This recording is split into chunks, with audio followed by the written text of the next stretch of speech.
어제 하루 대한민국에서 발생한 주요 뉴스 헤드라인을 방송사별로 정리해 빠르고 정확하게 전달해 드립니다. 주요 헤드라인 뉴스 지금 시작합니다.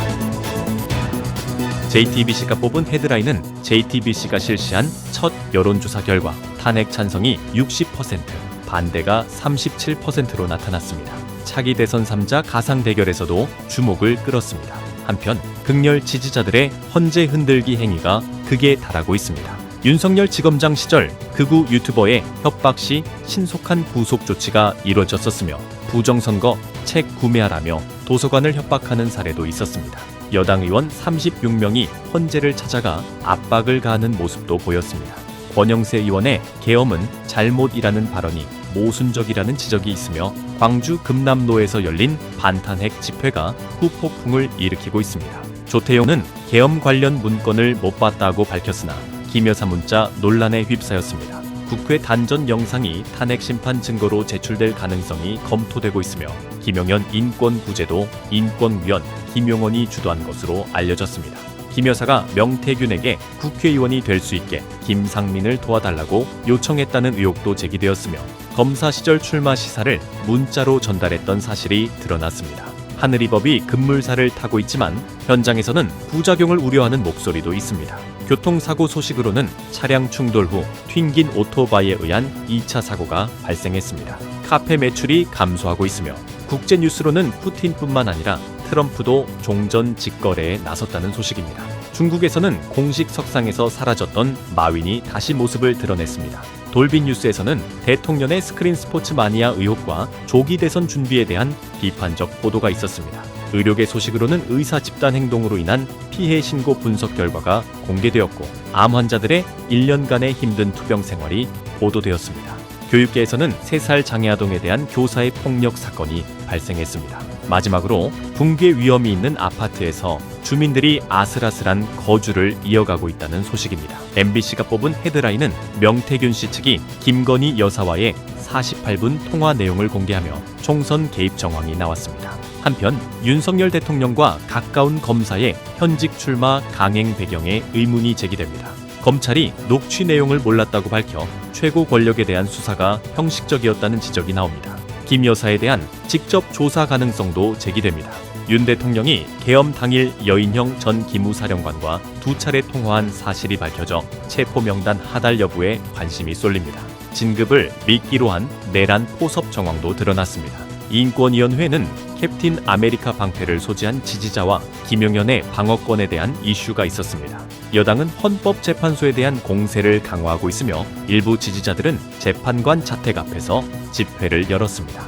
윤 대통령 지각을 중계했던 유튜버에 대해 도로교통법 위반 혐의로 재판에 넘겨졌습니다. 김구 선생이 중국 국적이라는 발언에 대해 김구 선생의 증손자가 강하게 비판했습니다. 이재명 대표가 상속세 완화를 언급해 여당이 난처한 상황에 처했습니다. 하늘이 사건 가해 교사의 동료 폭행 사건과 구조금 수령 시 형량 감경 문제가 논란이 되고 있습니다.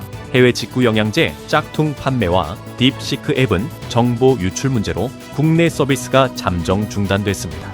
부산 리조트 화재 관련하여 화재 감시인 부재가 눈길을 끌었고 계엄 여파로 인한 자영업자들의 어려움도 보도됐습니다. 마지막으로 과거 시위 현장이었던 캠퍼스에서 자란 14살 소년의 이야기로 뉴스를 마칩니다. KBS가 뽑은 헤드라인은 정치계에서는 김 여사 공천 개입 정황이 사실과 다르다는 주장이 제기됐습니다. 명태균 사건은 서울중앙지검으로 이송됐고 김영선 등이 기소됐습니다. 특검을 통한 진실규명을 요구하는 목소리와 함께 일각에서는 이를 야당의 망상이라고 반박했습니다. 국회 단전 사건은 곽종근의 지시로 밝혀졌으며 회유 여부를 놓고 공방이 벌어졌습니다. 서부지법 관련 사건에 대해 경찰 감찰이 진행 중이며 차벽 미흡과 교대 시점에 부적절함이 지적됐습니다. 계엄 당시 방첩사는 호송만 담당했고 경찰과 함께 체포에 나섰다고 합니다. 방첩사의 대응 논의에 대한 메모가 논란을 일으키고 있습니다. 경제 분야에서는 월급쟁이들의 소득세가 법인세만큼 커졌다는 소식입니다.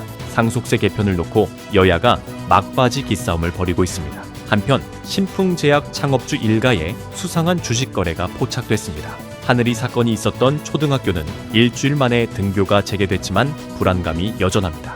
하늘이법 제정이 속도를 내고 있으나 교원단체는 반대 입장을 표명했습니다. 부산의 한 리조트에서 화재가 발생했는데 공사를 급하게 진행하고 안전 교육이 미흡했던 것으로 드러났습니다. 딥시크 앱은 정보 수집 우려로 당분간 국내에서 사용이 중단됩니다. 관세 문제 해결을 위해 미국행이 예정되어 있으며 영리한 협상 방안을 모색 중입니다.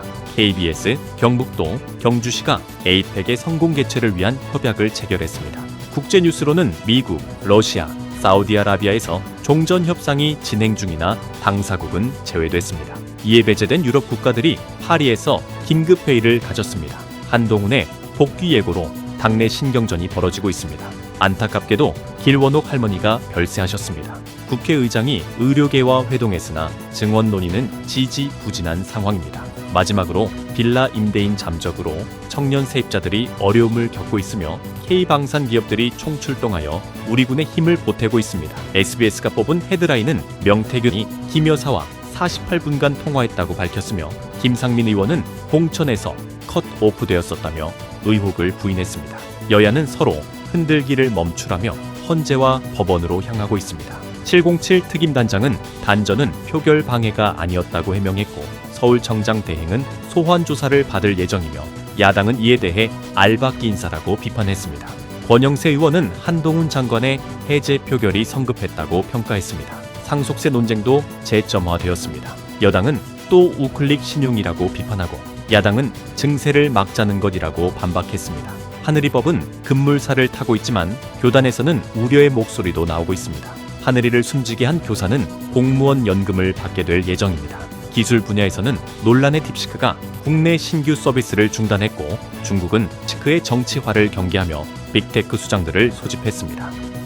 NBA의 전설도 따라하는 로봇과 AI가 새로운 지평을 열고 있으며 메타와 구글도 휴머노이드 로봇 개발에 도전장을 내밀었습니다. 보건 분야에서는 치사율 70%의 바이러스 의심 원숭이가 대거 반입되어 검역 체계에 허점이 드러났습니다. 신풍제약 창업주의 2세는 실패를 미리 알고 주식을 처분한 혐의로 고발당했습니다. 국제뉴스로는 푸틴과 미국의 만남 가능성이 제기되었고 미러 협상이 내일 시작될 예정입니다. 미국의 보복 우려로 플랫폼 독과점 규제가 뒷걸음치고 있습니다. 위안부 피해자 길원옥 할머니가 별세하셨습니다. 끝내 사과를 받지 못하고 떠나셨습니다. 한편 냉해와 난방비 급등으로 졸업식 대목에도 화훼 농가들이 어려움을 겪고 있습니다. 주요 헤드라인 뉴스는 JTBC 뉴스룸과 MBC 뉴스데스크, SBS 8시 뉴스, KBS 9시 뉴스 헤드라인을 알려드립니다. 전해드린 뉴스 헤드라인이 도움이 되셨나요? 앞으로도 빠르고 정확한 소식으로 찾아뵙겠습니다. 구독, 좋아요, 알림 설정 잊지 말아주세요. 영상 제작에 큰 도움이 됩니다.